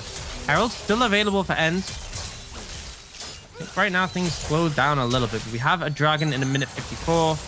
That'll likely be a big point of contention. For now, it's just a little bit of back and forth, bit of push and pull. This does give a little bit of space for Uniq, not necessarily to close the gold gap, but at least reduce the impact of it, because the more gold in the game, the less relevant like a flat gold difference is. Yeah. Actually looking to go in here. Taiki on that flank. It's going to force Simply to flash. Bowling Ball comes in for the slow, and that's the sleep. Everybody's going sleepy bye-bye. Royal Cannon gets chunked as he'll be running a little bit low. The Tempered Fate will lock everybody else down. This means Seth can get the easiest stun off as Blue does go golden in the middle of it. But Taiki will jump in forward, and that's the double kill. Kevo just throwing the Qs over the ward. A triple kill for Simply on the Orianna.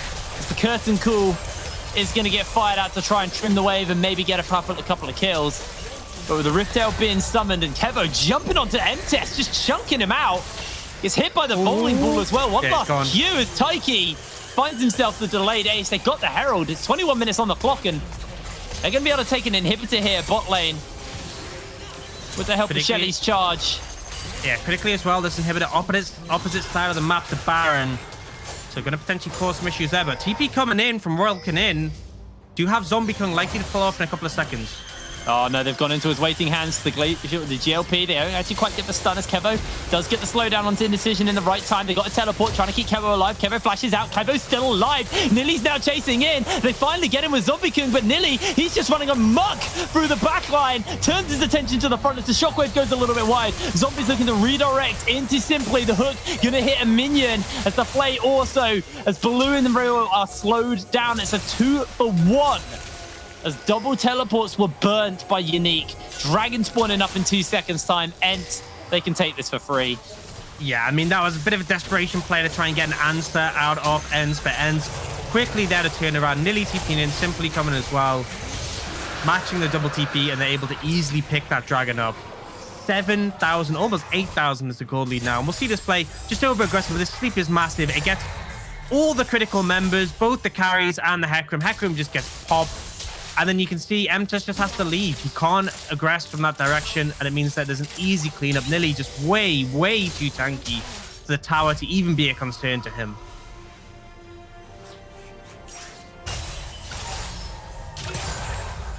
We have a look at the replay, obviously. Spin up a bit. This is just when they got their last little bit of assassination offers. Over on live, there is a bit more attention coming in towards this Baron area, obviously with the wave crashing in and Baloo getting caught out by a Tempered Fate. The true shot is going to get fired out. Baloo misses the hook and Nilly chasing him down, slowed down by the moment, and Baloo just burning low. Kevo able to finish that one up with one last Q. Red buff once again taken away from Indecision. It's great pick potential. Seth again showing why he was so feared on this bar during the NLC summer. Finding some great opportunities on the back of that, and they're just going to look straight towards Baron. This is a fast Baron, by the way. Lily are doing a ton of damage to it. The DPS from Kevo and Simply big as well, but actually they're looking by a bit of a zoning game here. Oh! Shockwave huge. Royal gets chunked as the curtain call is just going to get blocked out by Seth. Aren't really getting the time to push in, as Simply hasn't got that flash. They can't actually flash in to try and finish off Royal. Baron's going to get picked up and ENCE.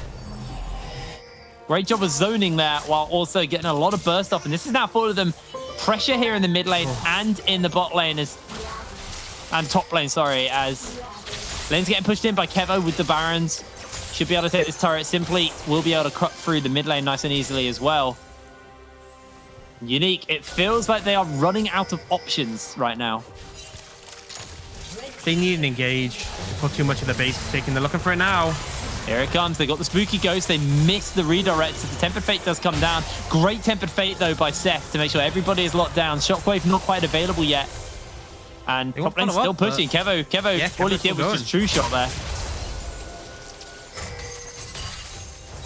They're all knocked down. There's a lot less threat onto them. Spooky Ghost as well missing. Oh, Curtain call not available. This tower's just gone. look at the Uniq- damage. They're trying to look for something, but they just can't connect. And these bulls are doing so much damage. Indecision gets hit by one. He loses half his life to the burn. So much poke coming out from ENCE as they will be able to take this mid lane, this top lane inhibitor. Bot lane shoving in as well, so someone has to go deal with that. And MTest, not really the fastest person to deal with super minions. They're not going to commit anymore. They want to go for the resets and spend the last their gold level as the Spellbinder and the Sorcery Elixir gets picked up by Simply. That to me screams that he knows this game's about to end. Wants that true damage to the structures. Yeah, true damage to champions as well. Pretty strong, I will say. Definitely an extra little kick. And in terms of value, the amount you get from a sorcery pot far outweighs any item you can buy.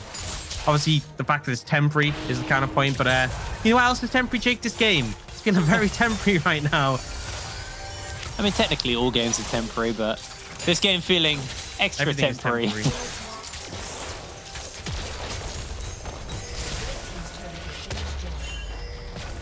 And it's looking to push up mid. The minions will start pushing the side lane, so Uniq looking to try and engage with the curtain call, but really it's kind of just clearing the wave, not really achieving too much here. Yeah, not Hit at all. Kevo, the fourth shot hit Kevo, and he instantly healed up more than the damage dealt to him.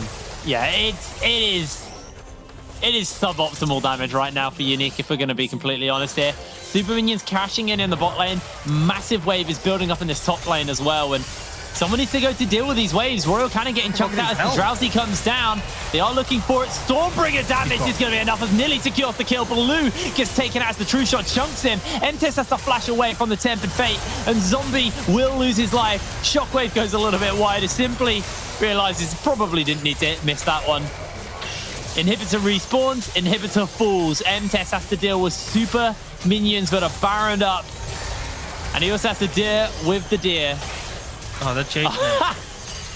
Minion respawn kind of played him a little bit. There's going to be the ace for ENCE, and 27 minutes on the clock. This is going to be ENCE 2-0 over Uniq. Dominant performance. Honestly, dominant performance from ENCE, showing the sort of play we expected from them coming out of the NLC summer. And I think Taiki and Simply in particular really looking strong in these two games. Taiki in that last one, just miles ahead, and it feels like the game plan is good for ENCE. The draft is solid. They know what they need to do. And right now, Taiki is just putting on a jungle masterclass. So great play and a deserved win. Yeah, honestly, really, really deserved win there from ENCE. They look dominant. They genuinely look dominant. I can't actually remember what side of the bracket they're in, so I don't know who they'll be playing. That's a bit of a brain fart on my behalf, to be honest. But do you know? Yes, but I'm not going to tell you. Okay, well, as much as Orcs is, he doesn't know. He's you don't know, do you? No, you don't know. All right, guys, we're going to throw to a break to the people who do know. After this, Coolian will break down that series with the rest of our analyst desk, and they know what's going on, so you'll be in more capable hands. See you in a second.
ENCE take down Uniq in a 2-0 fashion in a very convincing way. Jamada, you were hoping for some change-ups at Uniq size, but it didn't really happen for them. Yeah, I mean, we got positive changes out of the draft, I feel, but at the end of the day, it just kind of seemed like ENCE coming into it, they just had a much better plan, setting an indecision that far behind. I'll tell you as a jungler, it's not fun to play out games, let alone a Hecarim game like that, where you just can't farm camps and then you're stuck in situations where you're trying to do objectives where you've got jungle camps up and you want to farm them. Like, honestly, it was just ENCE kind of from start to finish playing better, albeit they definitely slipped up a few times, but the game state, the gold lead, it was too large, and even with those slip-ups, ENCE are just too strong to really drop a game like that. Honestly, it felt like the whole series was like Diffie in the Jiffy, but it wasn't necessarily Indecision's fault. It was sort of like a whole team effort from the side of ENCE trying to get Taiki there. And then also a lot of the decision making on the side of Uniq. You lose your red buff. You know that Lilia is literally running down through mid lane, going straight into her red buff. You've got Orianna versus Veigar in the early levels. You know that ENCE has the edge, and then you still want to try and fight for that red buff. And even though, don't get me wrong, ENCE lose a lot from that, right? They lose both summoners of their bar, they lose the heal from the Ezreal. They just still manage to get ahead because that Lilia snowballed the entire game 3 levels ahead. You can't outsmite that, you can't outfight that, and it was just a make or break there. Yeah, there's a lot to say about the game, but Trouble, I want to talk about the play of the match. What was in your eyes that play of the match? Okay, so I highlighted Taiki, so it had to be nothing else. And here's where Uniq need to watch out Ip, because he gets a beautiful 4-month sleep. Everyone from ENCE runs in from every direction. Uniq tried to run away to hide somewhere, somehow underneath a tower. But it's just ENCE are just too far ahead at this point. Lilia is way too strong, and every single member around her as well. Simply just had a fantastic series too, with Orianna on this game too, and it was just too hard to play against. It was a complete outplay, I feel like, the whole series. And ENCE tries to run away there, but Taiki just finishes the deal. So I feel. Yeah. I had 2 clips. I didn't know which one to choose because he did an amazing job on Kindred in game 1, snowballing the entire game. He did the same in game 2. I felt like Taiki was just in another planet this series. Someone who stood out as well, in my opinion, is the Ezreal of ENCE. We're going to talk to the AD carry on ENCE's side. It's Kevo who's joining me in the interview. Yeah, Kevo, first things first, how do you feel after the win? I mean, I'm feeling pretty good. I don't think I played that well myself, but my team really smurfed it, and we just picked up 2 quick wins. And yeah, I'm really happy with the results. I mean, let's be fair, he did quite the damage on Ezreal at one point, but yeah, that is a champion as well. Yeah, Kevo, how has the growth been in your team? Because you've been together since summer. How does it feel playing with this team right now? I think it feels pretty good. We've been improving a lot. We still have some inconsistencies, but yeah, I feel like we've grown a lot since the summer split, and we're just getting better. Yeah, I was very distracted by the guy brushing his beard. Yeah, that's my support. Yeah, Kevo, let's focus on the interview a little bit. Your next opponent tomorrow is going to be Barrage. They're one of the tournament favorites. How are you looking at your odds in defeating them tomorrow? Honestly, I feel like if we show up on the day tomorrow, it can really go either way. I'm expecting some really, really bloody games, a lot of fighting, and yeah, I think it's 50-50 who takes the win. I'm not really sure what's happening exactly in your background. I think you guys are going to have a little bit of a party over there. Kevo, thank you for your time, and good luck tomorrow. And Thank you very much. Go work on your moves, because maybe you'll be the one tomorrow dancing in the background. Thank you. See ya. I mean, I think their team is kind of a mood right now, Trouble. Absolutely, I'm really loving it. Combing the beat and then making your own dance with sunglasses indoors. This is the type of man that doesn't look at explosions. They just walk away. Yeah, them being matched up against Barrage, how do you think that's going to play out? Because Kevis is like, yeah, it kind of needs to look like how we are going to play and how we show up tomorrow. Yeah, What do you feel like? It's you know, it's hard for me to not say that Barrage are gonna win, right? I think that this roster is. I mean, they are the favorites, right? Yeah, they're the favorites. I think having knocked out Tricked, I think, and I've said it from nearly the start, I think that Tricked were the only team in the tournament that were capable of actually outright beating Barrage, like almost as many times as Barrage would beat them in 10 series of best of threes. So it's I don't have necessarily high hopes for ENCE. That isn't me just throwing them in the bin from the get-go.